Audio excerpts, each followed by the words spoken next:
아시는 대로 지난 주일 설교에 이어서 오늘 설교 말씀을 나누게 됩니다. 우리는 13장에 있는 천국 비유 말씀을 다 들었고 이제 결론 부분을 함께 나누고 있는 중에 있지요. 이 천국 말씀의 결론 부분을 둘로 나누었습니다. 그리고 지난주에 우리가 들었던 말씀이 무엇인고 하니까 주님께서 천국을 위해 훈련된 서기관 되라 하시는 말씀을 제자들에게 하시는 것, 그 의미에 대해 들었던 것이지요. 오늘은 이 말씀의 뒷부분에 있는 이야기, 마치로 시작되는 이 부분에 대한 말씀을 듣고자 합니다. 미리 양의 말씀을 구할 것은 지난주에 앞부분을 했고 이번 주에는 나머지 반을 할 수 있을 줄 알았는데 나머지 이 부분이 생각보다 깁니다. 그래서 오늘도 시간이 딱 되면 그 자리에서 딱 끝낼 생각입니다.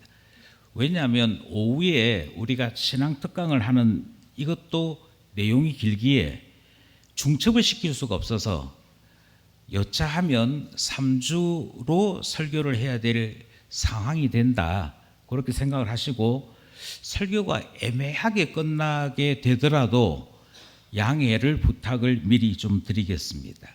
오늘 우리가 하려고 하는 것은 마치라고 하는 이 후반 부분에 대한 이야기인데요. 이 부분에 대한 것은 그림체 언어입니다. 그림체 언어라는 것은 앞부분에 대한 것을 보다 더 자세하게 이해할 수 있도록 그림을 그리는 것 같은 표현을 사용하신 것입니다.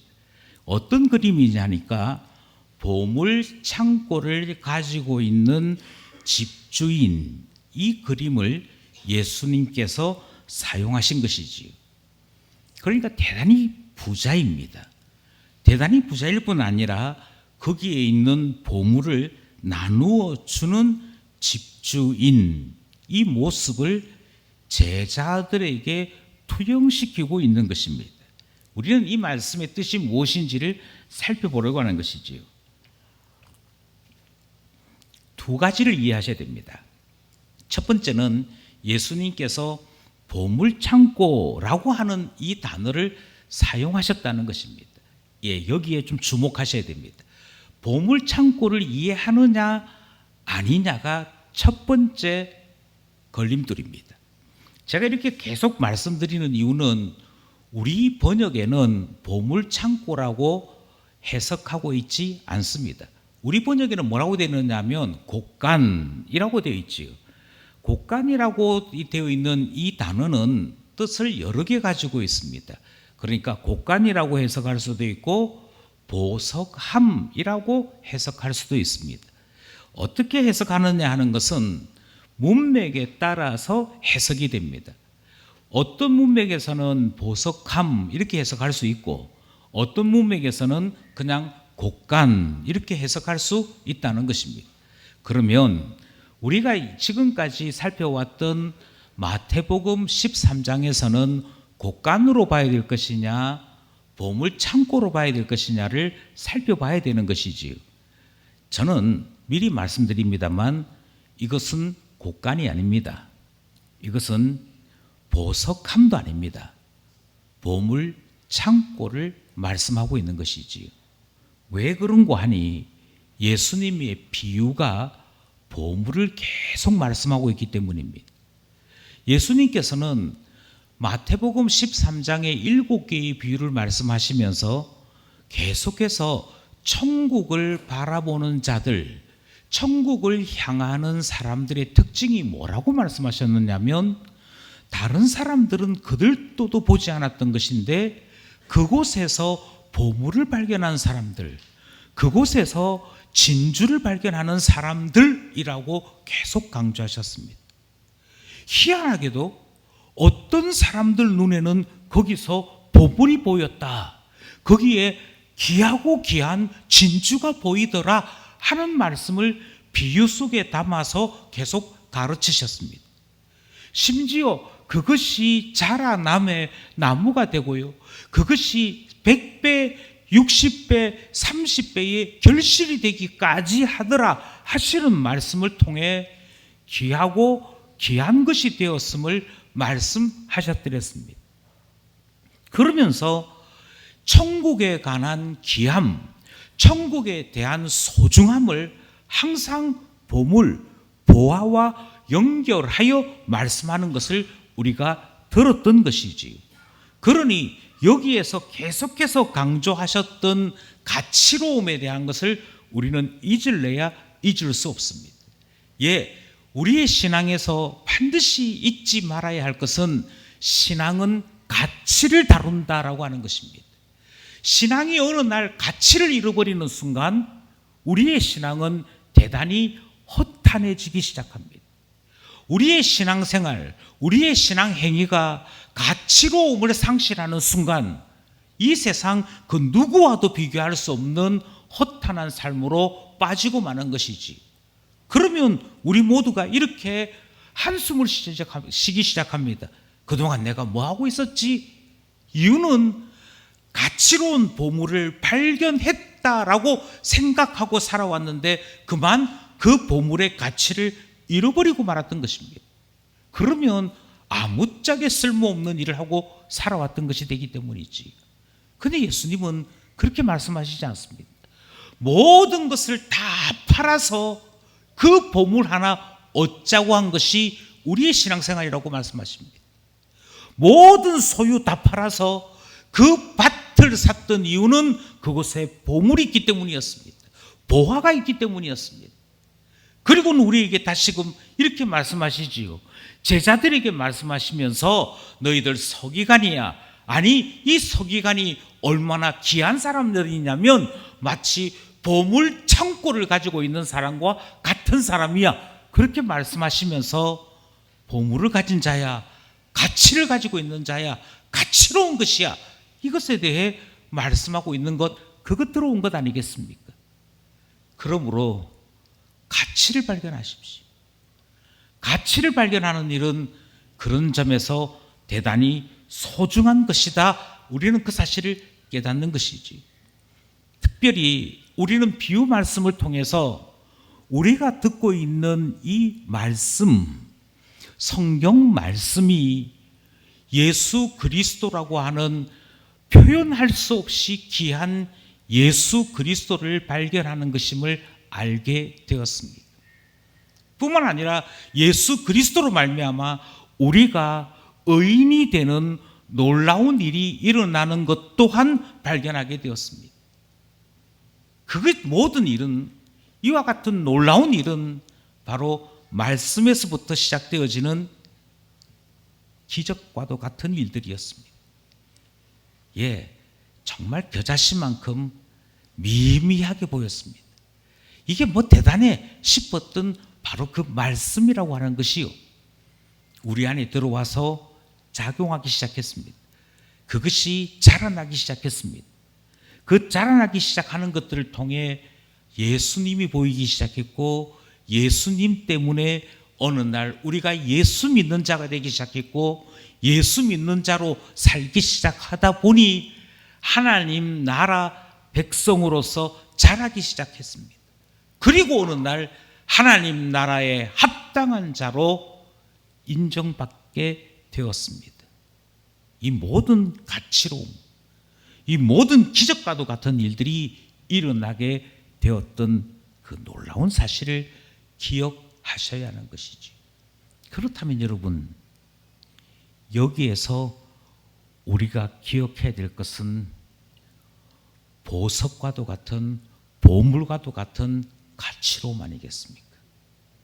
그냥 공간이 아니고요, 그것이 헛간이든 곡간이든 그냥 창고든 그냥 공간이 아니고요, 그것은 진귀한 보물을 보관하고 있는 보물 창고라고 불러야 되는 것 아니겠습니까? 여기에 핵심이 있더라 하는 것이지. 예, 바로 여기 핵심이 있습니다. 주님께서 굳이 너희들 누구와 같은 줄 아니? 보물 창고를 가지고 있는 집주인이야, 이렇게 말씀하시는 여기에 핵심이 있다니까요. 주님이 지금 말씀하시는 그 보물 창고의 보물은 말씀입니다. 왜냐하면 예수님께서 계속 그 보물 창고 안에 있는 보물을 옛것과 새것이라고 말씀하고 있기 때문이지.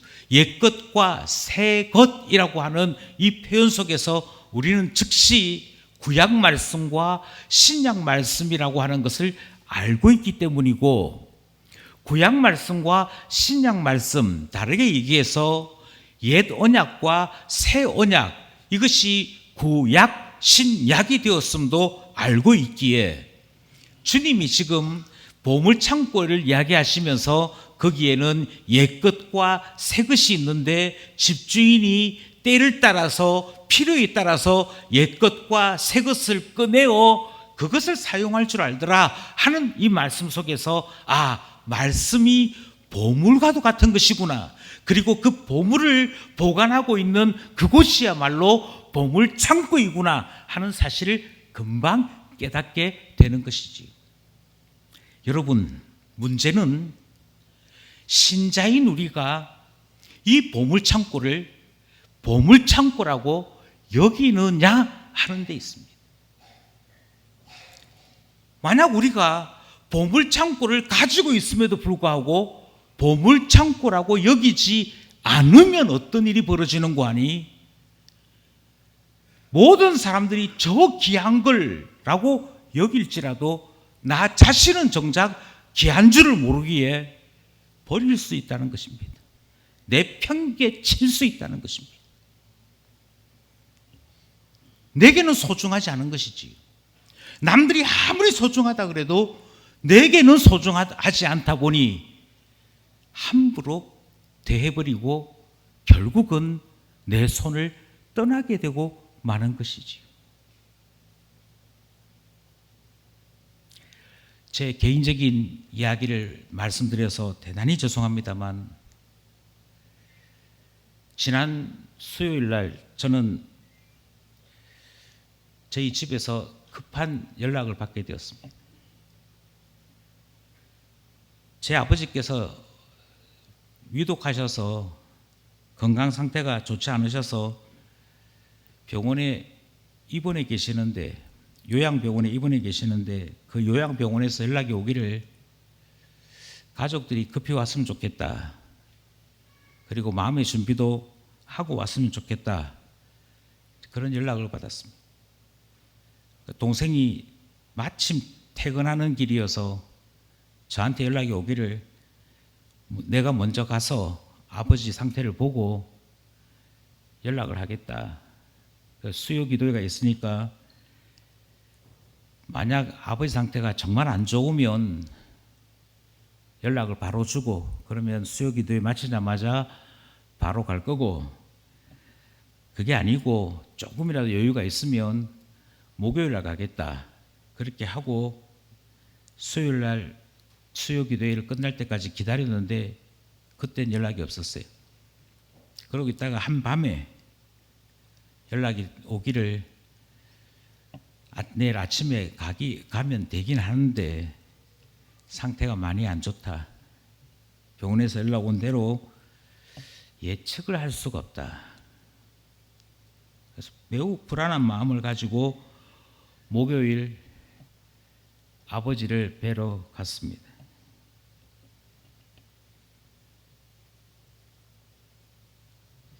가면서 기도를 3가지를 했습니다. 사실은 그날 밤에 잠을 거의 못 잤습니다. 한 3시 반쯤에 잠시 눈을 붙였다가 4시 반쯤에 그냥 자리에서 일어나서 내려왔습니다.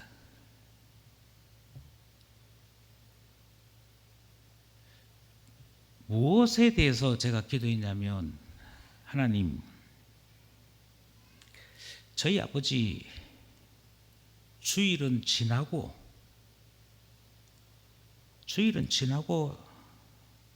데려가시면 안 될까요? 왜냐하면 주일 전에 돌아가시면 제가 이 부분에 대한 설교를 할 수가 없습니다. 그 다음 주에 설교하면 되긴 한데 그 다음 주가 되면 우리 단기 선교팀이 떠납니다. 우리 주일학교 선생님들이 상동교회에서 여름 성경학교를 해야 됩니다.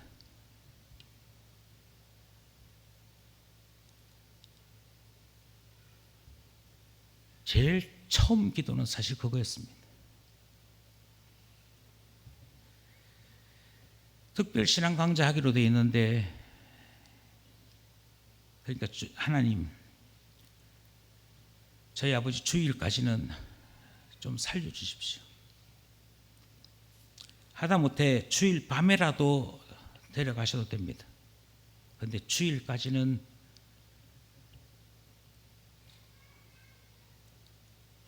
주께서 전가하라 하신 말씀을 나누어야 합니다.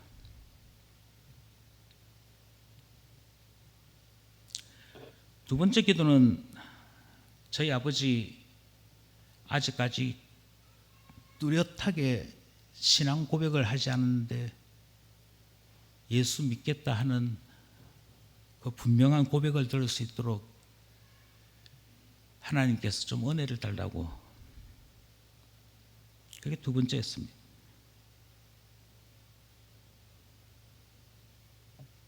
마지막 하나는 장례 준비하고 들어가고 하는 과정도 있을 텐데, 제 남동생 하나 있는 남동생하고 이 과정을 잘 해결해 나갈 수 있도록, 그게 마지막 기도 제목이었습니다. 제가 말씀드리고 싶은 건 이겁니다. 주일날 우리가 함께 나누는 이 말씀 시간이요, 보석함을 열어서, 보물 창고를 열어서 우리가 그곳에서부터 가장 귀하고 가장 놀라운 보물을 우리가 소장하는 시간이라고 하는 감격이 우리에게 있느냐 하는 것입니다. 그 무엇과도 양보할 수 없는, 그 무엇과도 비교할 수 없는 가장 고상한 시간, 가장 귀한 시간이라고 하는 우리의 고백이 참으로 있느냐는 것이죠. 주님은 분명히 제자들에게 너희가 서기관이야. 서기관이 어떤 존재냐 하면 보물 창고를 가지고 있는 집주인과 같은 존재야. 그래서 너를 찾아오는 바로 그런 사람들에게 때를 따라서 옛것과 새것을 내어놓는 그 보물 창고를 가지고 있는 주인과 같아 라고 이야기하고 있는 이 말씀을 듣고 있거든요. 그러니 신자의 특권이 무엇이겠습니까? 주일마다 주님의 보물 창고에서 옛것과 새것을 내 것 가지고 오는 것 아니겠습니까? 그런데 이 귀하고 놀라운 주님의 말씀을 듣고, 아, 그렇구나, 이 시간이 이렇게 귀하구나 하는 감격, 이것에 대한 가치를 우리가 알고 있느냐는 것입니다. 우리가 정말 이 시간에 대한 말씀이 보물이다, 말씀이 그만큼의 가치가 있다, 그것에 대한 감격이 우리에게 있느냐는 것이지. 우리는 이 말씀이 이 이후에 어떻게 구체적으로 일어나는지를 이해하셔야 됩니다. 가장 대표적인 사람은 베드로의 변화를 통해 이 사실을 확인할 수가 있습니다. 베드로의 변화가 가장 뚜렷하게 일어난 곳은 사도행전 2장 14절입니다. 사도행전 2장 14절 말씀을 함께 합독하겠습니다. 시작. 베드로가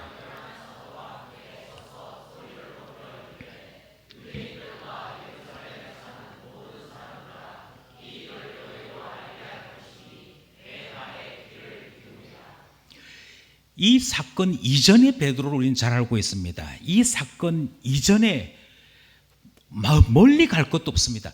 이 사건 이전에 고작 며칠 전에 베드로는 예수 그리스도께서 십자가 지실 그때 도망 다녔던 베드로입니다.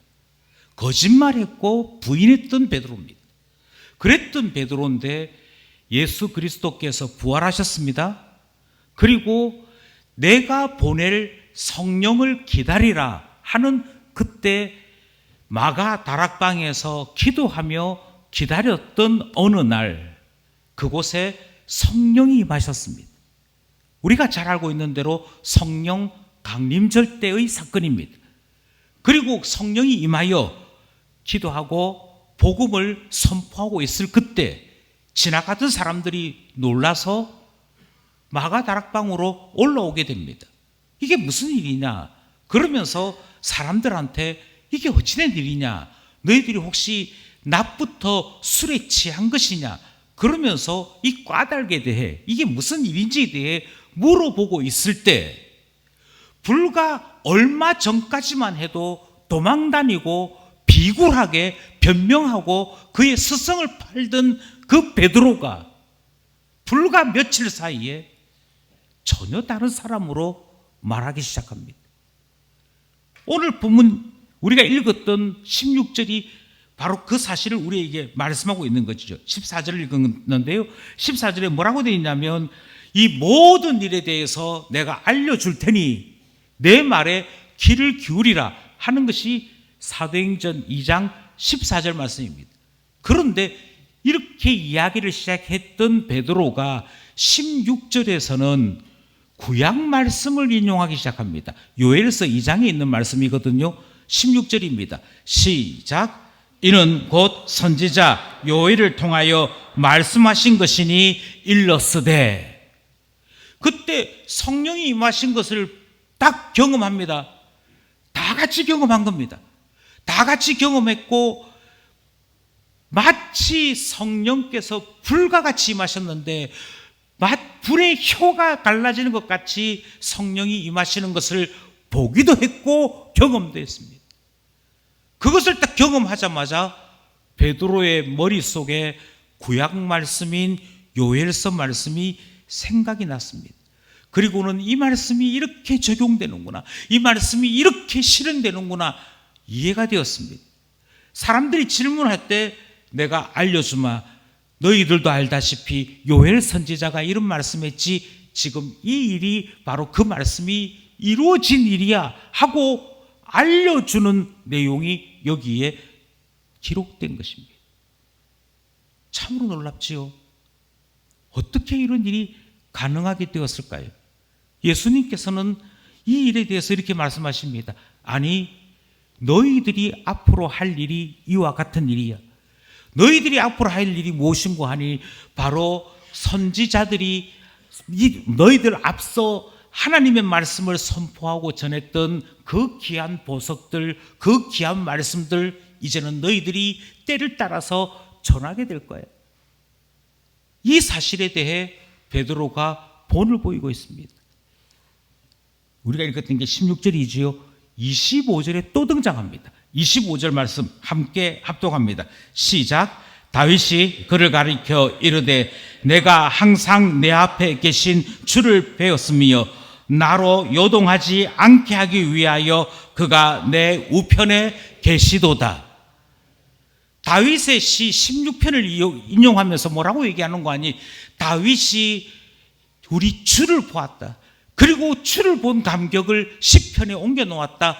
그 시편 내용이 이러하다. 다윗이 주라고 말씀하신 분이 바로 예수님이다. 그렇게 이야기하면서 시편을 인용할 뿐 아니라 그 시편을 통해 예수 그리스도를 증거하고 있는 것입니다.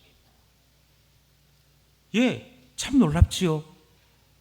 예수 그리스도의 죽으심과 부활을 직접 경험하고 성령 오심을 보았던 베드로에게 어떤 일이 일어나는고 하니 성경 말씀, 특별히 구약 말씀이 이해가 되어지고 그것이 그의 마음과 그의 머릿속에 그대로 인용이 되어지면서 때를 따라 그 말씀을 꺼내오기 시작하는 것을 성경이 기록하고 있고 사람들이 그 현장을 목격했더라 하는 것입니다. 이것이 지금 베드로에게 일어나고 경험된 일입니다. 그것을 통해 베드로가 자기 자신에게 일어난 일뿐만 아니라 궁금해하는 다른 사람들에게 알려주고 있는 것이지. 너희들이 지금 보는 일이 이 일이야. 너희들이 지금 경험하고 있는 일이 이것이야.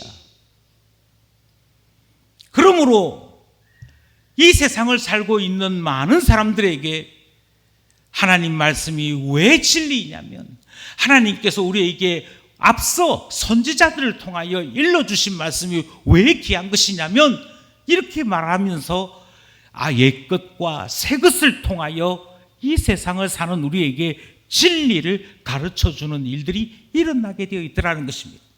이것으로 끝이냐? 그렇지 않습니다. 옛것과 새것으로 되어 있는 구약과 신약의 말씀은 최종적으로 예수 그리스도를 보게 만듭니다. 요한복음 5장 39절입니다. 잘 아는 말씀이에요. 요한복음 5장 39절 말씀 시작. 너희가 성경에서 영생을 얻는 줄 생각하고 성경을 연구하거니와 이 성경이 곧 내게 대하여 증언하는 것이니라. 아멘. 모든 성경은 예수님을 바라보도록 기록되었습니다. 저는 성경 읽어도 거기에 예수님 없던데요. 성경을 제대로 연구하지 못해서 그렇습니다. 다르게 말씀드리면 거기에 보석이 있는데 아직까지도 그게 왜 보석인지를 거기까지 보지 못해서 그렇습니다. 다르게 말씀드리면 아직까지도 훈련된 서기관이 되지 못해서 그렇습니다. 그러니 주님께서 지금 제자들에게 말씀하시는 이 말씀을 들어야 되는 것이지. 주님이 원하시는 것은 어떤 것이냐면요, 아니 너희들이 보석을 가지고 있다니까. 보석을 한 개, 두 개 가지고 있는 게 아니고 창고에 꽉꽉 채워놨어. 창고에 꽉꽉 채워놓은 보석 보물 창고를 가지고 있어. 너희 인생뿐만 아니라 너희 곁에 있는 많은 사람들에게 나눠줘도 충분한 보물 창고를 가지고 있고, 얼마든지 꺼내어 쓸 수 있는 옛것과 새것의 보물 창고를 가지고 있는데 쓰지 않고 있다니까. 쓰지 않고 있다니까. 그 말씀이 지금 앞부분의 이야기인 것이지. 가지고 있어. 가지고 있어. 그 말씀 무슨 말씀이겠습니까? 써라는 거 아니겠습니까? 써라는 거 아니겠습니까? 그러므로 여러분, 다시금 말씀드립니다. 혹시 주께서 우리에게 주신 주님의 말씀이 보물인 것을 정작 하나님의 자녀인 여러분이 모르고 있는 것은 아니신지요? 거기에 옛것인 보물이고 새것인 보물이 있다는 사실을 내가 모르고 있는 것은 아니신지요? 보물입니다. 이 보물이 예수 그리스도를 깊이 보게 만들 것입니다. 이 보물 창고에서 우리는 생명을 보게 할 것입니다. 영생을 보게 합니다. 그리고 그곳에서 우리는 이 세상이 줄 수 없는 평안을 누리게 합니다. 그러므로 바라건대 주의 말씀을 보물과 같이 여김으로 예수 그리스도와 영생을 보게 되는 은혜가 있기를 소원합니다. 그리고 이게 되면 그 다음 무엇이 이해가 되느냐?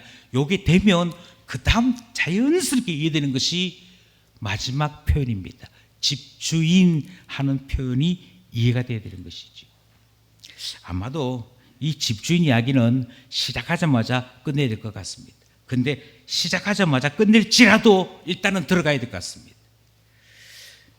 우리 교회에 와서 설교도 했고 사경회도 했던 권혜생 교수님이 자주 쓰는 표현 가운데 하나가 이 마트에 있는 카트 이야기를 자주 씁니다.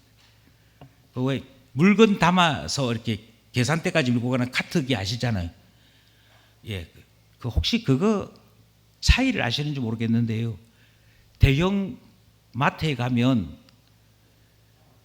마트 안에 카트기가 여기저기 널려 있는 것을 볼 때가 있습니다. 매장 중에 크다고 소문난 코스트코 하는 마트가 있는데 거기에 카트기는 딴 데보다 큽니다. 복도도 통로도 큽니다만 카트기도 커서 좀 사람들이 지혜롭게 한쪽 구석에 좀 몰아놓으면 좋겠는데 아무 때나 던져놓고 갑니다. 왜 던져놓고 가죠? 그 안에 있는 거 누가 가져가면 안 가져갑니까?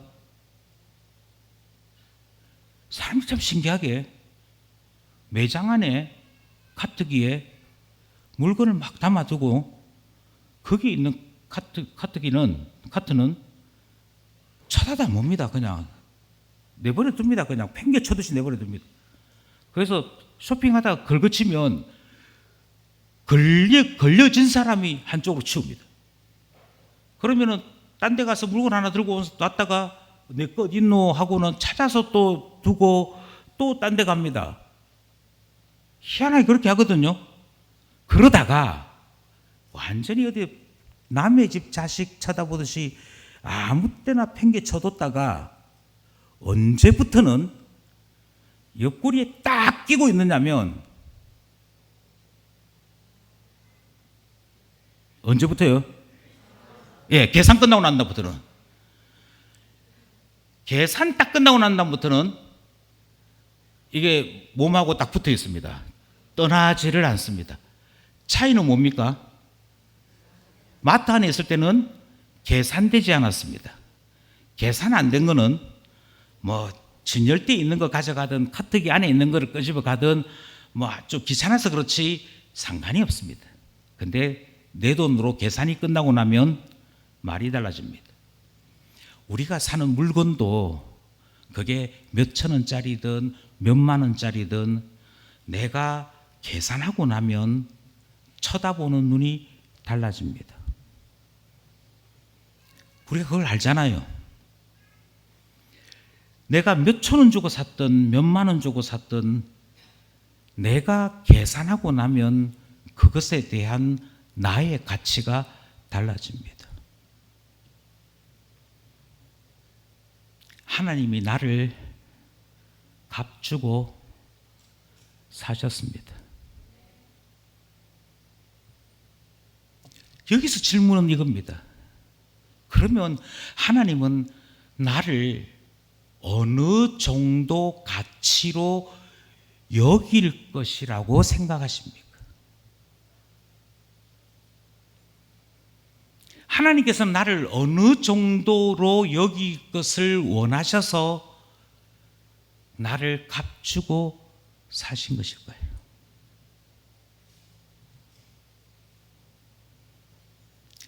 어떤 집에 아이가 입양이 되었습니다. 아이가 입양이 됐는데 한국 아이예요. 백인 부부에게 입양된 이 아이가 너무 잘하더라는 거예요. 그런데 너무 잘하는 이 아이한테 아동 심리학자가 상담을 하는데 뭐라고 얘기하느냐면 얘야, 그럴 필요 없어. 그럴 필요 없어. 근데 이 아이가 아니에요. 지금 막 대화를 그렇게 하고 있더라는 거예요. 그러니까 이 아이의 부모가 상담 교사에게 가서 물었습니다. 선생님, 조금 전에 우리 딸하고 무슨 대화하신 거예요? 이렇게 물어보니까 두 분 부모님 잘 들으시라고, 이 아이가 너무 잘하죠. 진짜 잘한다고. 눈치도 빠르고 행동도 너무 잘하고 심지어 아이인데 유치원 다니는 아이인데 방에 가보면 방이 깨끗하고 너무 잘한다고. 그게 이 아이가 가지고 있는 불안심이라는 거예요. 너무 놀랐다는 거예요. 이 부모가 너무 놀라서 무슨 말이에요? 이랬더니 이 아이가 다시 이 부모가 이 아이를 다시 파양할까 봐 니 내 딸 아니야 하고 돌려보낼까 봐, 그러니 내가 실수하면 안 돼, 내가 잘못하면 안 돼, 이 불안해. 어쩔 줄을 몰라 한다는 거예요. 이렇게 불안하게 된 또 하나의 이유는 이 아이를 입양하고 난 다음에 몇 해 안 있어서 이 부부에게 친아들이 태어난 겁니다.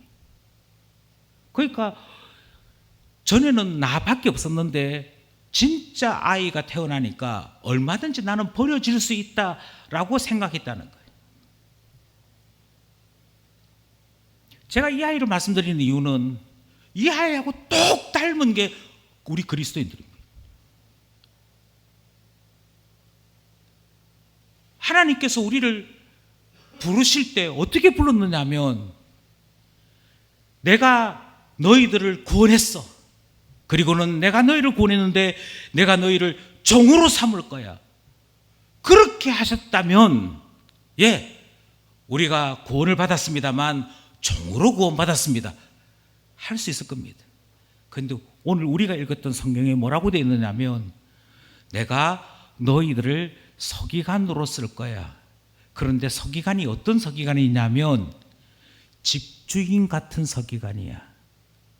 다시 묻습니다. 하나님께서요, 우리를 구원하시는데 어떤 존재로 구원하시느냐면 천국의 집주인으로 구원하십니다. 하나님께서 우리를 구원하시는데요, 예수 그리스도가 하나님의 아들이시거든요. 그 아들을 제물로 삼으시고 우리를 구원하시고 우리를 아들로 맞이하셨습니다. 아들을 죽여서 아들로 맞이하여 주셨습니다. 친아들이 태어나니까 양아들은 버리겠다, 그게 아니고요. 얘는 진짜가 아니고 양아들이니까 언제든지 버릴 수 있다가 아니고요. 얘를 얻으려고요, 자기 아들을 버리셨다고요. 그리고는 우리를 향해 내가 너희를 이만큼 사랑한다라고 말씀하신다고요. 내가 너희들을 집주인같이 삼겠다고 말씀하신다고요. 너희들이 천국의 집주인이다라고 말씀하고 계신다고요.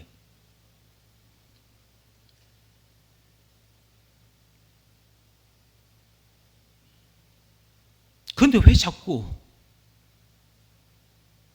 천국의 종처럼 살고 계시냐고요. 아닙니다. 주님께서 그림을 그리시며 말씀하십니다. 여러분들은 제자입니다. 여러분들은 하나님 나라를 소개하는, 그래서 지금은 훈련을 받고 있는 서기관들입니다. 그런데 여러분들이 최종적으로 할 일은 여러분이 가지고 있는 이 구약과 신약의 말씀을 통해 보물 창고를 관리하는, 보물 창고를 가지고 있는 집주인 되셔야 됩니다. 그 이야기가 우리가 읽고 있는 성경 말씀인 것이지요.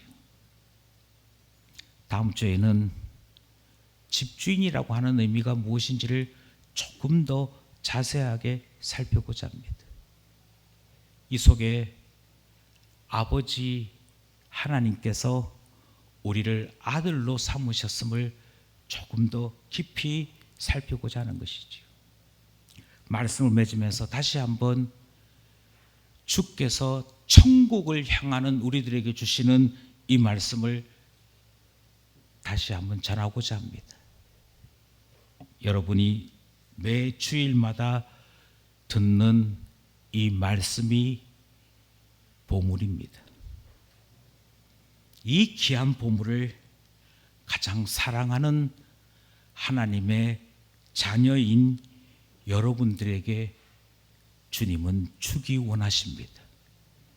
그리고 천국의 주인으로서 함께 영생을 누리는 자들로 늘 초대하고 계십니다.